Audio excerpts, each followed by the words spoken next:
Welcome to part 3 of this fabulous podcast. Once again, I'm your host, Nicky, and we're talking about bring your own device that has been flooding the country. I know it's here in Connecticut.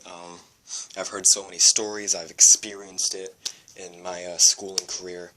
And there's positives and there's negatives. We've talked about some of the negatives, like how you can rewrite history a lot easier, which is a negative. You don't want to rewrite history. You know, the government could rewrite history with all this stuff being put online. And not everyone has internet connection, yet teachers almost expect you to, and sometimes grade you on whether or not you have an internet connection in school at that moment on your phone, which is beyond ridiculous. But before we get any further into this, my cousin Nathan, I want to give him a shout out. He's the first Platt student in 20 years to be selected to perform in Tennessee with a very prestigious choir. I can't remember what the name is, but it was in the Connecticut paper. Forget what paper it is. I don't know. I put a picture of it on my Twitter and my Instagram, so you guys might want to check that out. I'll put it on my Facebook page, facebook.com/NickyVale, at IamWMK the Joker. So yeah, but here, let's talk about, let's get back on the topic of, the schools. Another big negative is the cyberbullying that would be involved in it. Because now teachers are requiring that you make Facebooks, and requiring that you make Twitters, and you go on them constantly to see if they tweet, a homework assignment that they forgot to assign during class, or that they just came up with after school hours. Which is ridiculous. It's not our responsibility to constantly be online waiting for a tweet that possibly won't come. And not all parents want their children to have a social networking account because of things like cyberbullying. Now, cyberbullying, I don't want to say it was that simple, but you used to be able to just avoid it by not going online. You don't have internet, then you don't deal with cyberbullying. That's simple. But now it's not that simple anymore. It's now that you're required to have Facebook, now that you're required to have Twitter, and you're required to be on them on a day-to-day basis, it's a lot easier for people to attack you. It's not what we want. We don't want to feed into cyberbullying when suicide rates are at an all-time high here in the United States. So that's another big negative. I mean, yeah, there are positives to it. Like, for those who do have a school-distributed tablet in high school or cell phone, they can go online, they can find answers, they can learn, they can use school apps to study at home, but not everybody has that. So that's a positive and a negative. And the cyberbullying, if that wasn't an issue before, then it definitely is now. So yeah, those are my thoughts, the positives and negatives of this whole bring your own device thing. Can be good, can be bad. I believe if we work out the kinks of making it required, it shouldn't be required in papers that are sent home, it's not required, but yet you go on Power School, and if you don't have a phone that has internet, then you get zeros, and you could potentially fail that class for not having a cell phone with internet, which is ridiculous. There's too much reliance on the internet, which could cause the government to be able to go in and rewrite history. It's a lot easier to rewrite history online than it is to rewrite history in a history book.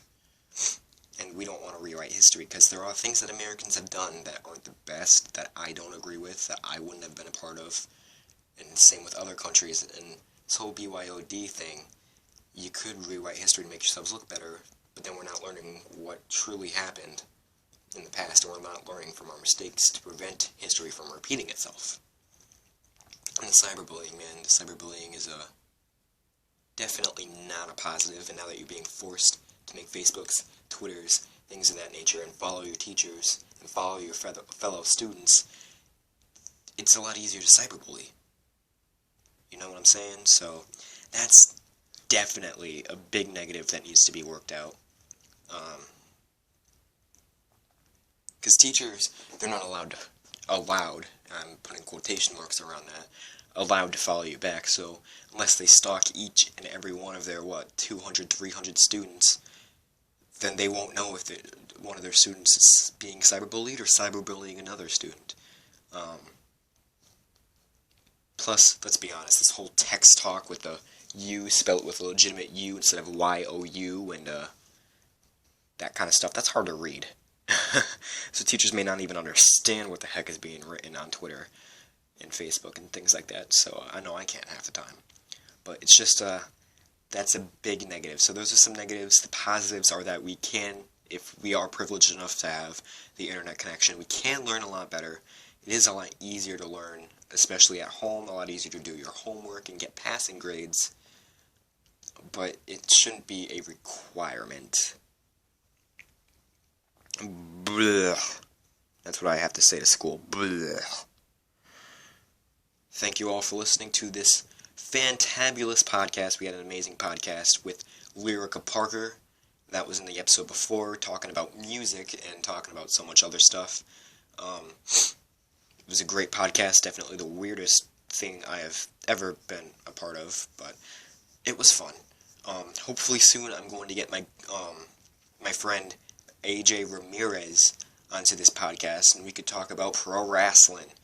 This guy, I don't know how this guy does it. He has met so many independent wrestlers and mainstream wrestlers. He's been a fan for a long time. In fact, he introduced me to the Connecticut-based organization Wrestle Jam, and I seriously thank him for that. He's a part of a backyard wrestling company called Backyard Wrestling Entertainment, BWE. They're definitely worth checking out. They're amazing.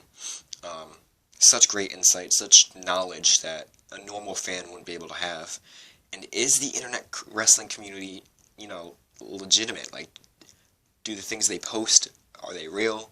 How trustworthy are they versus what legitimately happens behind the scenes? We're all going to ask AJ this. He's so insightful, such a great guy to hang out with, so much fun. So that's what we're going to look forward to in the next few weeks, and I'm going to try to move away from the wrestling, MMA, and music scenes. I'll obviously, at the beginning of the podcast, give you guys some news on it, but I want to talk about something else, something you guys care about. So drop comments below on what you want me to talk about. Tweet me at the Veil Podcast. Tell me what you want me to talk about. Hit me up on the Facebook. Do whatever you can to tell me what you want me to talk about. And this has been another amazing episode of the Nicky YouTube podcast. And thank you all for listening.